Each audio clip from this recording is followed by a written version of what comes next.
So, I'm going to be talking about this. There's a post on our confessions. It was about a week ago now. This screenshot says 3 days ago. And that's because the post is removed now, but we'll talk about that later. I'll just go ahead and read the post first. I'm a developer for a major food delivery app. The priority fee and driver benefit fee go 100% to the company. The driver sees $0 of it.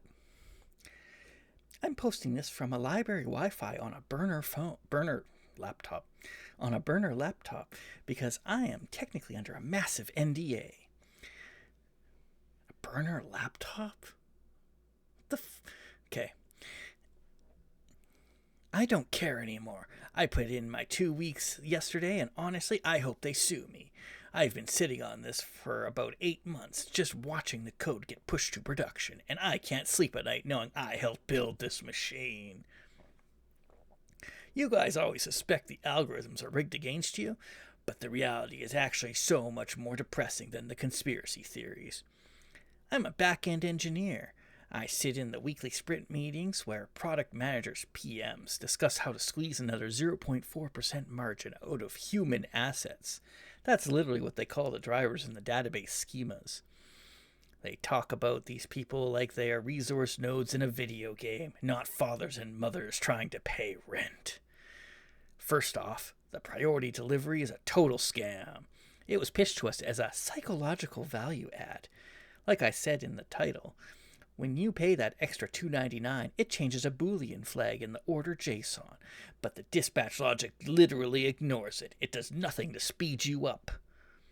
We literally ran an A/B test last year where we didn't speed up the priority orders. We just purposely delayed the non-priority orders by 5 to 10 minutes to make the priority ones feel faster by comparison. Management loved the results.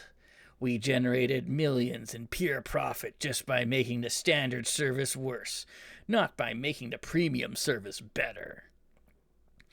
But the thing that actually makes me sick, and the main reason I'm quitting, is the desperation score. We have a hidden metric for drivers that tracks how desperate they are for cash based on their acceptance behavior. If a driver usually logs on at 10 p.m. and accepts every garbage $3 order instantly without hesitation, the algo tags them as high desperation. Once they are tagged, the system then deliberately stops showing them high-paying orders. The logic is, why pay this guy $15 for a run when we know he's desperate enough to do it for $6? We save the good tips for the casual drivers to hook them in and gamify their experience, while the full-timers get grinded into dust. Then there is the benefit fee. You've probably seen that $1.50 regulatory response fee or driver benefits fee that appeared on your bill after the recent labor laws passed. The wording is designed to make you feel like you're helping the worker. In reality, that money goes straight to a corporate slush fund used to lobby against the driver unions. We have a specific internal cost center for policy defense, and that fee feeds directly into it. You are literally paying for the high-end lawyers that are fighting to keep your delivery guy homeless. And regarding tips, we're essentially doing tip theft 2.0. We don't steal them legally anymore because we got sued for that. Instead, we use predictive modeling to dynamically lower the base pay. If the algo predicts you are a high tipper and you'll likely drop $10, it offers the driver a measly $2 base pay. If you tip $0, it offers them $8 base pay just to get the food moved. The result is that your generosity isn't rewarding the driver, it's subsidizing us. You're paying their wage so we don't have to. I'm drunk and I'm angry. Ask me anything before this gets taken down. So that's the post. And I'm going to tell you right up front, I believe this when it came out. I believed it. It fed into all my biases. I'm like, yeah, I could totally see these companies doing that. Some other reporters also believed it, but, you got to do a journalism. You got to get in there. You got to ask some questions, get some supporting info. So we got Casey Newton's post here. And you can already tell it's not going to go well. Debunking the AI food delivery hoax that fooled Reddit. So, you can see how this story is going to end, but let's see what happens. So they talk about reading the post, and The post seemed to confirm our worst fears about the platforms we rely on, yeah. I dashed off a quick message to the whistleblower through Reddit, identified myself as a journalist, and gave him my signal. All right. And then 9 minutes later, he sent me a message. His username, whistleblower. Hi, he wrote. I saw that you contacted me on my Reddit post. So they made contact with the poster, and so they chat. And this is actually something that's a little bit interesting. One of the red flags in our conversation was that he made frequent spelling and usage errors that he had not made in his original post. Now, this is kind of a red flag, but it's also kind of not. Because when you're typing on phones, you make spelling errors. If you look at my Blue Sky, I make spelling errors all the time, but I know how to write. You're typing on phones, and the touch screens aren't very good. This is an aside. I miss my BlackBerry. I think it was the Storm, the first Storm. Yeah, I missed the first Storm because it actually had a fold-out keyboard. I loved that. I loved having actual buttons to press. I hate touch screens. I hate them so much. But that's a conversation for another time. So I told him that I would do my best to keep him anonymous, but I need to verify his identity. Would an employee tag with my name blurred off serve, he asked. I told him to send it along. He sent a photo of what appeared to be an employee badge for Uber Eats, so here it is. Kind of caving name right here. The fake Gemini generated Uber Eats badge. It's a fake. Yeah, so this was generated through Gemini's Nano Banana model. Possibly Nano Banana 2, because this guy uses AI enough that he probably pays for it. He says, I found some documents that would corroborate my claims, he wrote on Sunday. Attached was a report titled Alloc-T High Dimensional Temporal Study Supply State.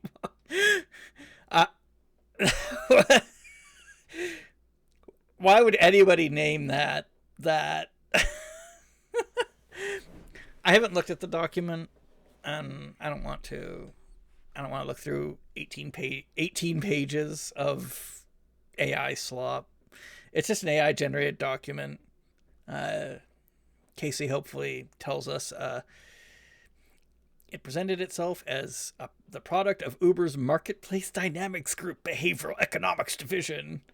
Again, nobody's going to title a study that, or nobody's going to title a group that. It'd probably just be called it's the economics division or something. Like, what the hell? Oh yeah, the technical architecture for the AI system behind the desperation score.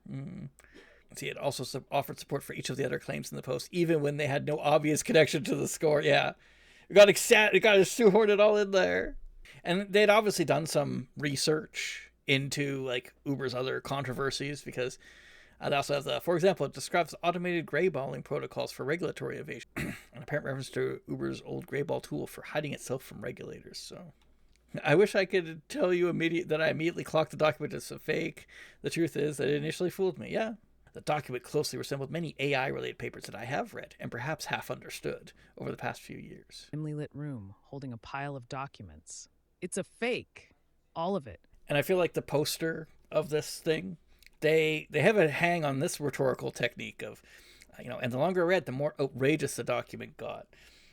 Because you'll notice that in his post, it's the same thing. The longer you read, the crazier it gets. They're pretty good at that rhetorical technique of hooking you slowly, getting you to believe something plausible, getting you to say yes to that. And then as you read further, it gets more and more stupid. So that's always something to watch out for when people are trying to sell you on something. This whole thing is just insane. It ends by saying that the company is exploring the use of Apple Watch data to identify drivers in states of distress who may be willing to accept worse payouts. It also proposes listening to them via their phones and microphones to detect ambient vehicle noise, crying, or arguments, to infer emotional state and adjust the offer pricing accordingly. Oh my God. In my state of wishful thinking, it's going to look like a smoking gun. That's just so ridiculous. Nobody that makes a study or, has suggested it's going to refer to it like that.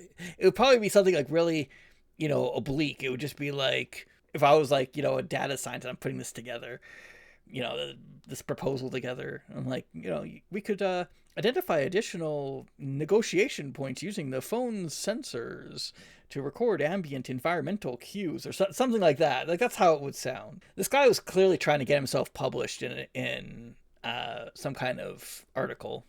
The whistleblower, for his part, worked to amp up the pressure.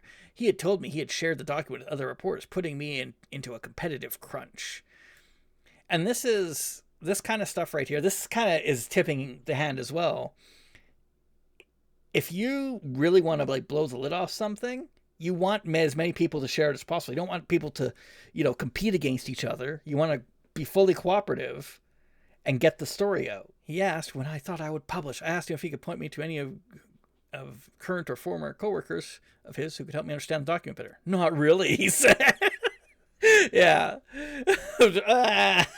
Yeah. By this point, alarm bells were starting to ring. So then she checks the Google, the employee badge. It's a Google Gemini, or Nano Banana rather, does put watermarks on its images. So Google Gemini can detect those watermarks, which is good. I think that should be something that these image generators do. I confronted the whistleblower and said I would need to know his name and see a LinkedIn profile before we continued. That's okay, bye, he wrote. A few hours later, he deleted his Signal account. Yeah. Run. By this point, lots of other people who had read the original post had begun to raise doubts. Library Wi-Fi? Do you guys know any software engineers who use library Wi-Fi for OPSEC reasons? Like, there's no reason to do that. If they were concerned, if they were a software engineer or somebody who knows about this stuff and they're concerned, they would probably just use Tor or something. Skeptics also began to comment on Reddit, noting, among other things, that the original post was written in much better English than replies the whistleblowers was leaving in the comments. Yeah. See, so I'm thinking like and that could just be phone posting. That one, I'm kind of like, I can see it, especially if it's consistent. But, phone postings like that.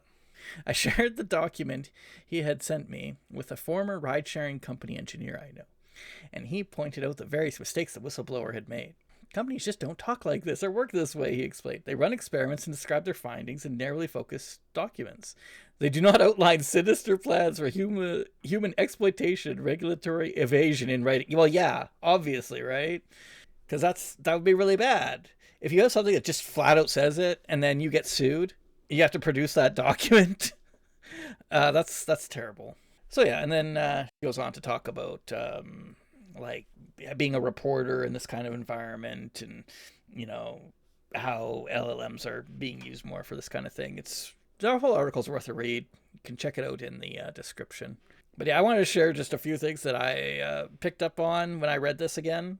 So the first thing that I really picked up on was he says he put in his 2 weeks yesterday, and even though he's posting from a library Wi-Fi on a burner laptop, whatever that is. What's a burner laptop? Like a burner phone, that makes sense. It's like those prepaid phones. What's a burner laptop? Did you get a prepaid laptop? What is that? How many software engineers at Uber or even all the food delivery gig, all the gig companies leaving in 2 weeks after posting this or near the time of posting this? Like he just gave himself up right there. All they have to do is go check their HR. Oh, it's this guy. Okay, well, you're getting sued now for breaching your massive NDA. Sorry. I guess he hopes maybe he's like those guys that are like trying to get caught because he says, I hope they sue me. This kind of stuff is stupid. This human assets thing, like that's just, they probably call them driver or something, or delivery or something. People, they're just writing apps, guys. They're not deliberately not cackling evilly as they deliberately architect a system to, screw people over. That is what happens. And yes, they are aware that that's what happens, but they're not so aware of it that they're like, wow, we gotta like telegraph how aware of it we are. I mean, the priority delivery, you pay an extra $2.99. I don't know. I just don't feel like that's like, there's so many other ways that they could scam you. Why would they put in a priority delivery and just do enshittification? They can just change the delivery fee. They can just make the delivery fee more expensive. And this is kind of a nod to like enshittification. Oh, we slowed the other orders down, so now you have to pay it. That's plausible, I guess, but how does that work? Because if you have a specific volume of orders and they're all getting moved, like you just don't enter the order for 5 minutes or 10 minutes? Well, then what happens? Because now everything's delayed by that. Like I don't know. That's dumb. This is dumb. This desperation thing doesn't make any sense. Because at first he talks about good save the good tips, but down here he contradicts himself because he says, oh, the tips don't actually matter because if you're a high tipper, they just lower it anyway. So, there's looking for stuff like that, like when people are talking and they have these contradictions. It's like, yeah, okay, that's stupid. That's something that's dumb. I could see this being a thing where they like maybe lower the payouts, the longer you work or something. But that's just, I think it's more likely that what they do is they just do the market matching thing, and then they do other things to gamify the experience, which are real. Like, oh, you've you set your goal at the beginning of your thing, and then you hit it, and they say you reached your goal. Do you want to try again for another X dollars or whatever? Right? Like they do stuff like that. This crap was just stupid. So there's a benefit fee. And then it goes right into the slush fund to lobby against drivers. Like, that's stupid. They just have a general revenue. It just goes into general revenue for the company. And then the company pays the lobbyists whatever they're going to pay them. Why would there be a direct feed from that to that? Emotionally, it's like, oh, they were forced to pay this benefit fee, so we're gonna put that right to fighting the benefit fee, right? Like that, but that's dumb. These companies hire actuaries. The actuaries go through the thing and they say, oh, well, if we could pay the lawyer this amount, and we might save this amount by not having to pay a benefit fee if it works out. And then the higher ups, they say, oh yeah, well, I guess we'll go do that. There's like a banality of evil thing here that this guy isn't really telegraphing in his post. He's more into like, oh, they're so evil. They're just deliberately trying to do stuff to you. They're not. They're just not. And this thing here about the tip theft 2.0 where they dynamic, I doubt it. I just don't believe it. That's stupid. But I will say that one thing you should do is you shouldn't tip them in the app. When they deliver your food, tip them then. Give them cash. Because it's better that they just get the cash. You just give them cash, and then you don't have to worry about it. Because you don't know if they are doing any tip theft, because, that is a thing that happened. And you don't know how else they might do it. Maybe they have to like skim off the top, or I don't know, man. I haven't looked into it that much, but just give them cash for that. Like, well, yeah. So yeah, I just wanted to yak about this for a bit. Talk about just reading things a few times before you share them. Don't just, oh, this is good, I share this. I didn't share this, but I don't share stuff. I'm sharing it here with you now, yeah. But I don't just share stuff on a first thing. I usually like to wait for other people to investigate, figure it out, and also just read it a few times. Because if you read it a few times, all these logical contradictions and stuff can just jump right out at you. This guy's got the hang of some good rhetorical skills, but making it believable is not their strong suit. But the thing is, let's say this guy's going to try again. He's going to learn, and then he's going to produce some more fake news using the next word generator, and then we'll have to sift through that crap. So yeah, just wanted to put this out there, help you build your media literacy.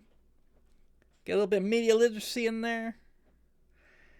And I'll see you guys next time. Bye for now. I shared the document he had sent me with a former ride-sharing company. Why can't I read this? I shared the document, not the company. I shared the company. Sharing the whole company. You want 50 shares, 100 shares? Got that. I'm sharing the company with you. They're pretty good at that